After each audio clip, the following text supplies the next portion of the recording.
Hello everyone, how are you all? Today we're going to look at the hybrid variant of the urban cruiser Hyryder, and today we're going to look at its multi-information display, or the instrument cluster, which is a 7-inch display. If I were to describe its variants, you'd find the same display in all three variants, SG and V. So, what are its features and internal settings? Today we're going to explore them first. You can see the 7-inch display. If you look on the left side, you'll see a power button at the top. If you're driving too fast, you'll see an indication here. If you're getting good mileage, you'll see a green display in eco mode. And whenever you decelerate or brake, it'll charge. The hybrid battery will be charged here. And whenever you start the car, you'll first see ready, and the car will always start in EV mode, where the EV indicator appears. Whenever your car runs on petrol, the EV indicator will disappear. If you look to the right, you'll find two more tabs. First, there's your engine temperature, and here's your fuel gauge. Now, let's move to the middle screen. First, you'll see the information below, where it shows the outside temperature as 30 degrees. It shows the current time, and on the right, at the bottom, you'll see the odometer. This is our demo car, which has covered around 14,240 kilometers. Now, on the middle display, you can change whatever settings you have and explore the inside. You can customize the settings. Now, let's take a look at that first. To change that, you have a button above the steering wheel. You can see these two arrow buttons here. So, as soon as you press it from here, the screen will toggle left or right. And there's also a button for toggling up and down. So, I'll toggle left and right from here, and first, we'll go to the settings section. First, press the OK button in the middle, and any options that appear will be entered.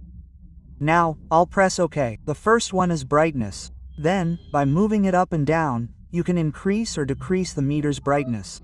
You can adjust the intensity as per your preference, and from here, if you press back, it will return. The second one is fuel economy units. In fuel economy units, we've set the mileage per liter, and you can also set the fuel consumption per 100 kilometers. There's also a UK indicator, which is used in the United Kingdom. So, that's useless in India. You can change the language by going to select language below. English is our default language.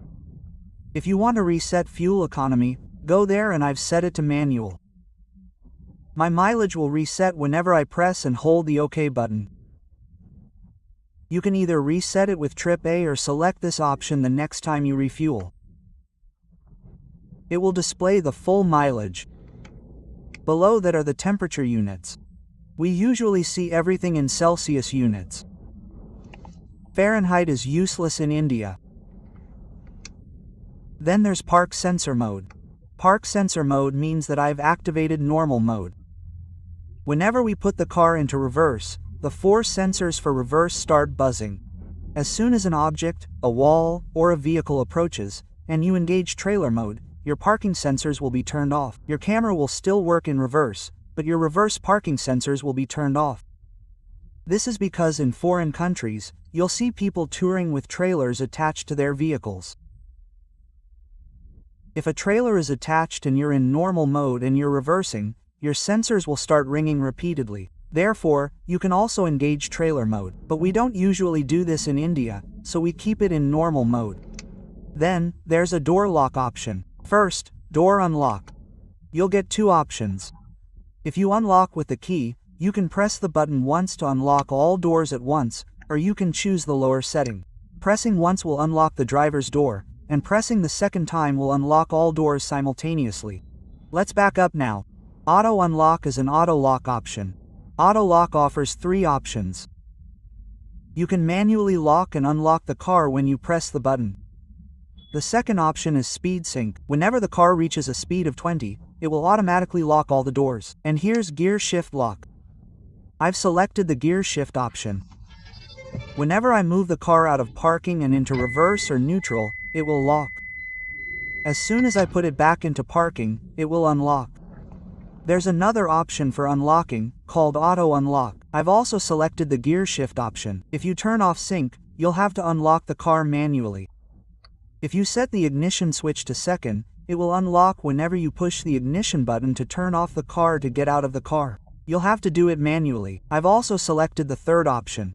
Whenever I stop the car at any point and leave it in parking, my car unlocks. Then, there's a siren option below, which you hear when you lock or unlock with the key from the outside.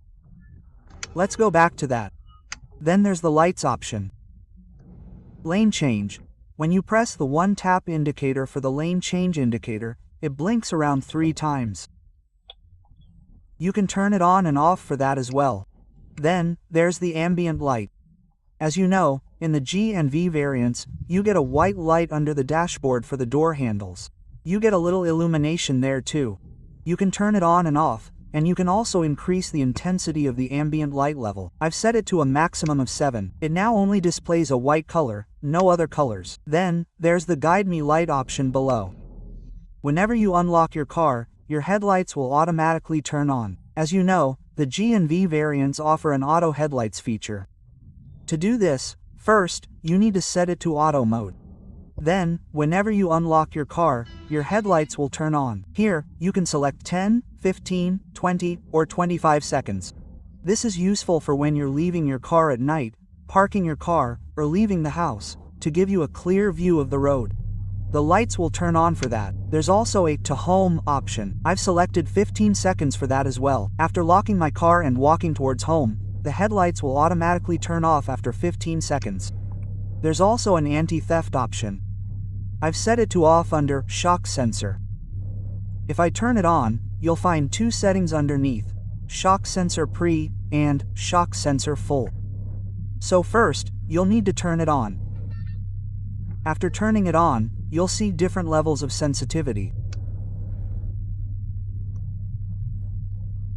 So, basically, when you set the sensitivity to 5, if my car is parked somewhere, and someone comes near it and lightly touches it, or touches the car, a small alarm is triggered. A beeping sound is heard. And if someone hits the car hard, touches it hard, or pushes it, or does anything else, the car's main horn, which we use to blow the horn, will start blaring loudly. So, this is an anti-theft device for security. We usually keep it off, as our car is a test drive car, so it keeps ringing because people touch and look at it. Therefore, there's a TPMS option at the bottom, where you can check your tire pressure. However, there's a problem with this in India, provided by Toyota. You can't convert it to PSI, you must display it in kPa. Therefore, the units are different, so, you need to keep the air pressure around 33 to 35. You can convert kPa to PSI and see the result on Google. Then, under the display item, there's your speedometer type. Currently, it's analog. Now, if you set it to digital, the speed will appear. Currently, we're mostly using analog. Then, when you open the door, the car color is visible in the middle, and you can see different colors: white, gray, brown, and blue. There are 4 color options. In that you will see a small car. There's a calendar. In its settings itself you have the option to turn on and off the calendar, etc. The format of the calendar that you want to keep is date, month, year, etc. Motion history calendar. I will show you all that in separate settings outside. Then there is the parking sensor display. You are reversing the car and the parking sensor is showing yellow, red. If any object is coming closer, then that will also be displayed here. You can turn that on or off. Then there's the intersection guide. Whenever you have connected Android Auto or Apple CarPlay, then it also shows you turn-by-turn navigation here. So you can turn that display on or off. And the same is there for calls also. If your Bluetooth is connected, then you have the option to turn off the call display also. Then there is animation. Within the animation, your warning display will display any faults, whether related to the hybrid system or some other warning, such as low tire pressure or not wearing a seatbelt. We've kept that on as well, so we can be notified if there's a problem with the vehicle. Then, we open the heads-up display.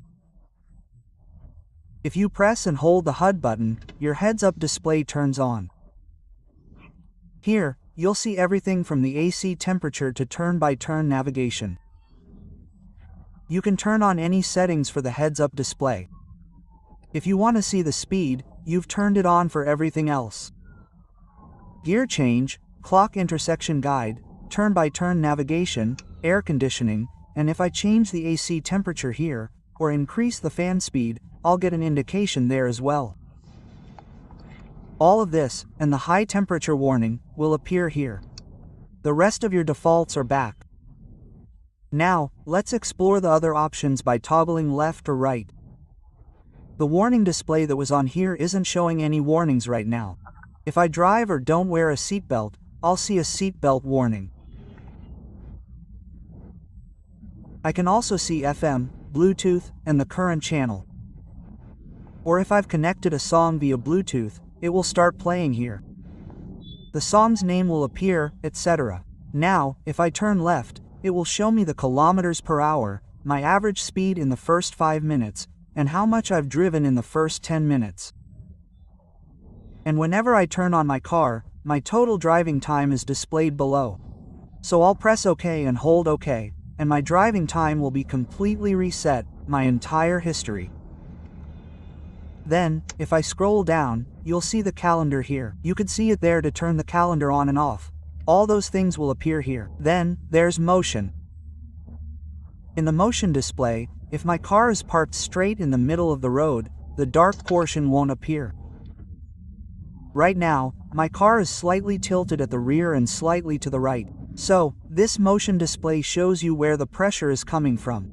If I'm on an incline, you'll get an idea. Scrolling down once more, the digital speedometer appears. If you don't want to keep anything else, you can keep it down. Now, I'm scrolling left again. Then, this leaf icon that was appearing at the bottom is usually the main display inside the car. Most people see it. Your average fuel economy range is displayed here. So, whenever you're driving a hybrid vehicle in the city, always make it a habit to press OK and reset your mileage. Resetting the mileage will show you the latest, updated mileage, according to your city conditions. If you're traveling on the highway, reset it again. You can change all that. Now, I'll click that button below. Here, on the second display, you'll see the fuel economy in kilometers per liter. This means the actual mileage the vehicle is giving you. If it's going from 0 to over 20, it will show here. I've reset it. That's why my last recorded value isn't showing anything right now. But you can monitor the fuel efficiency in the first 5 minutes, first 10 minutes, and first 15 minutes. If you click down again, it will show the drive cycle here. I didn't reset it, so I'm getting an indication here. My first trip, which I took in the morning, was still in the city and I was driving more rough. So, I got below 20, with a mileage of approximately 17 to 18. Then, I got around 19 on my second trip. Now, on my third trip, I was on the highway and cruising at 60 to 80 due to heavy traffic. So, I got a mileage of approximately 22 to 23. You can monitor this here as well. And if you press and hold the OK button, this entire trip will be reset. Then, if you click once below, you'll see the hybrid system display, which is also visible on the touchscreen display here. You can see the energy flow, etc., here as well. You can see it running on battery. Your car is running on engine. When you decelerate, the battery is charging. Whenever you're using brake regeneration, you can see the battery charge here. And if I click on the left side one more time, this is my last option, the odometer, and you can change trip A and trip B from here. Just now, when I scroll down, the odometer that was showing on the right side appears as trip A. If you scroll down, trip B appears. If you press and hold the OK button again, your trips will reset. I've reset A and B. If I want to keep A here, I just need to right-click here. Trip A will still be displayed below, and if I want to keep A, I just need to click up and right-click. And I want to keep this display here because normally we see range and fuel efficiency in detail. And if you have any doubts, you can connect with me anytime. You can find my number on WhatsApp. We also deliver cars all over India. So, if you want to see the next video, or have any car-related queries or doubts, please leave a comment. I'll try my best to make that video and help you in any way I can. I'll share my experience and do my best to solve your queries. Thank you so much. Please subscribe and like.